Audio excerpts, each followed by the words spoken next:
What's up, guys? Welcome back to the channel. We're taking a look at AEW Fight Forever here on PC. More specifically, we'll be taking a look at the ROG Ally and the Steam Deck for the performance and experience of this game over on those devices. I've really been leaning heavy into the PC handhelds and some other handhelds as well. It's been a lot of fun, but getting into AEW Fight Forever here, I did have a code provided to me for about a week early access, and I've been checking out the game, so I'm super grateful for that, as this is definitely a title that I've personally been waiting for. I do follow wrestling and have for a long time, since the 90s, and AEW has definitely become pretty interesting, and I've had my eye on this game, and I like the fact that it has all these different modes here to jump into, and it really reminds me of the N64 PS2 era kind of wrestlers more than the current WWE games do. And while I love those games and the new iterations, I really appreciate what this brings to the table for the kind of ease of use and more arcade look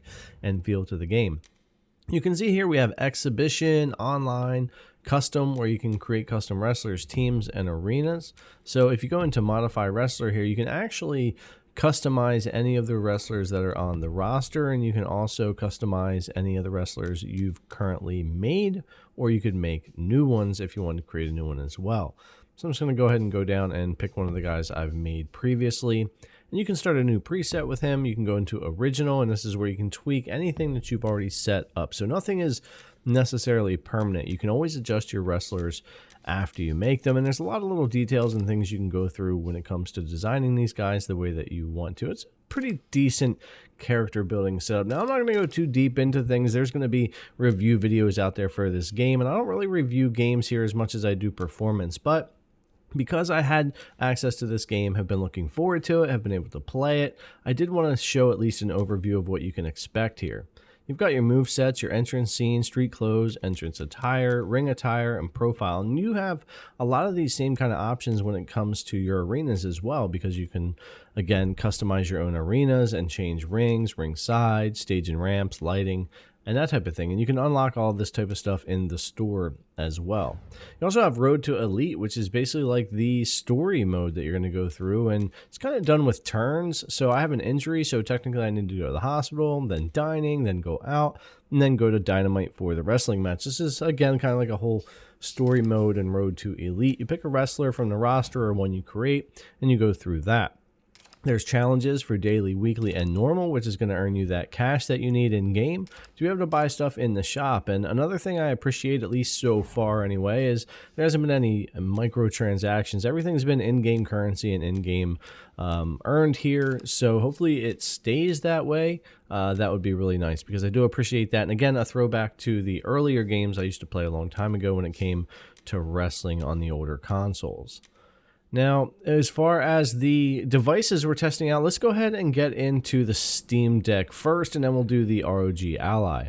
Now, this game I expected to run pretty well, at least I was hoping on the Steam Deck. It does use anti-cheat, so I did know there was always potential it wouldn't run, but so far anyway, it has been running, and without forcing any Proton compatibility layers, just clicking play and going for it there. But let's go ahead and switch over to some screen capture so that you can more easily see what's going on here. And as far as our settings, we've got 800p full screen, 60 FPS cap with VSync on, and high settings. Lowering the settings really doesn't do much in this game because it's not necessarily super hard to run, so I think sticking with high is just the way to go. You can mess with your FPS though if you want to. So 800p high, 60 FPS, 15 watt here for the Steam Deck, and it runs really well. You pretty much can maintain 60 FPS in normal gameplay. You're going to have times like you see here with a lot of the effects and stuff happening that you'll dip and come back. Just kind of the nature of things here with the Steam Deck, but it does run really well. And I do like testing this mode with the explosive barbed wire because it does give us a lot more of those effects, and it's a little bit harder to run and shows me kind of what's going to be happening when it comes to the performance. But I expected no less when it came to the Steam Deck running this game at 800p. It looks great and it feels great to play. Now, if we switch this over to a different mode here, which is like a casino royale mode where we've got 4 players. You take away the barbed wire. It's much easier to maintain 60 FPS as well. And you'll see on the ROG Ally, there's actually a big difference between some of the performance I get when it comes to those 2 modes in 1080p. But here on the deck at 800p high, 60 FPS, 15 watt. Other modes besides the barbed wire pretty much will just hold that 60 FPS for you. Now, if you want to lock things to 30 because you want to extend battery life or you just prefer to play that way, you could certainly do that. The motions aren't as fluid, and I noticed it right away. And of course, again, you will get more battery life out of this, but I don't know, it just didn't feel as snappy and as nice to play, but it wasn't that bad. I mean, I'm sure a lot of people wouldn't have any issue with 30 FPS. Now, we all know about the coveted 40 FPS when it comes to the Steam Deck, and I think that was a nice sweet spot as well. Again, not as fluid as the 60 FPS that I would like to see, but it certainly does extend your battery life a good bit. I would say you could almost double your battery life by going to 30 or 40 FPS over the 60 when it comes to this game. But performance either way, no matter how you decide to run it, is great here for AEW Fight Forever on Steam Deck. Now, jumping over to the Ally, man, I do love the IPS 1080p 120Hz screen here on the Ally, and I really love this device too. It's one of those devices that the longer you have it, the more it grows on you and the more you like it. But AEW Fight Forever is also running fantastic here on the ROG Ally, and we'll test this one just a little bit differently. It's a different device here, so 1080p full screen, 60 FPS VSync, and then high on everything, basically matching the deck, but 1080p instead of 800p. We'll take a look at 720 real quick as well, but starting off here at the 15 watt handheld mode, and we are only going to focus on handheld mode for both of these, so no plugged in turbo, but sitting this way on this mode here with the explosive barbed wire running that, we hover around 50 FPS with occasional dips under that at the 15, which is kind of what I expected at 1080p. I wouldn't have expected it to hold 60 yet. But when I go into handheld turbo mode, which is 25 watt, I expected to jump to 60 FPS, but it didn't.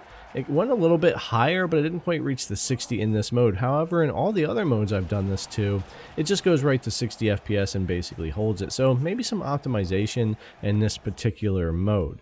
Now, if we go to 720p, though, you'll see no problem, of course, especially at turbo mode here at handheld, holding 60 FPS.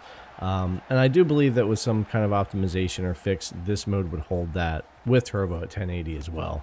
But if we go ahead and go to 15 watt here and bring that down at 720p, again, no problem. We can hold 60 in this mode and in others. So no issues if you want to run 720p, 60 FPS across the board there, or go over to 1080p, which I think is really worth it on the Ally. I think it looks really nice on 1080p, and most of the modes do hold the 60 on turbo, but it just depends on the battery life you want to get. Now, checking out this other mode, just like on the Steam Deck, the Casino Royale mode without the barbed wire and with the more players, 15 watts getting us around the same performance, around that 50 FPS range.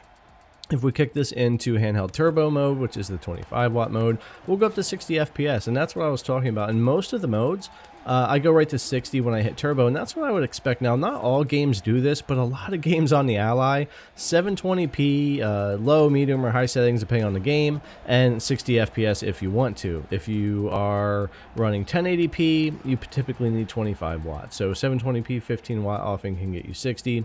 1080p turbo gets you 60 with same settings. That's not exact science, not all games do it. But it does seem to be the case in a lot of games that I test out. So this is more normal and what I would expect.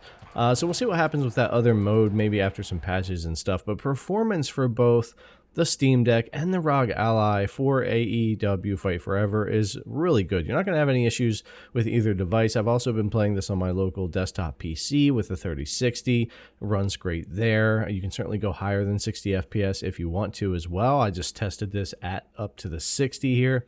And yeah, it ran great for both devices. So if you've got a Steam Deck or an Ally or both, and you're a wrestling fan and you've been waiting for this game to come out, I highly recommend it. I'm sure there's going to be all kinds of varying reviews out there on this game, the arcade style, some of the art style to it, the layout of the game, but I actually really like it. It kind of harkens back to the wrestling games that I used to really enjoy playing, and this is definitely one of my favorite wrestling games out right now to jump into. All right, guys, thanks a lot for coming and check out the video. As always, I really appreciate it, and I'll see you in the next one.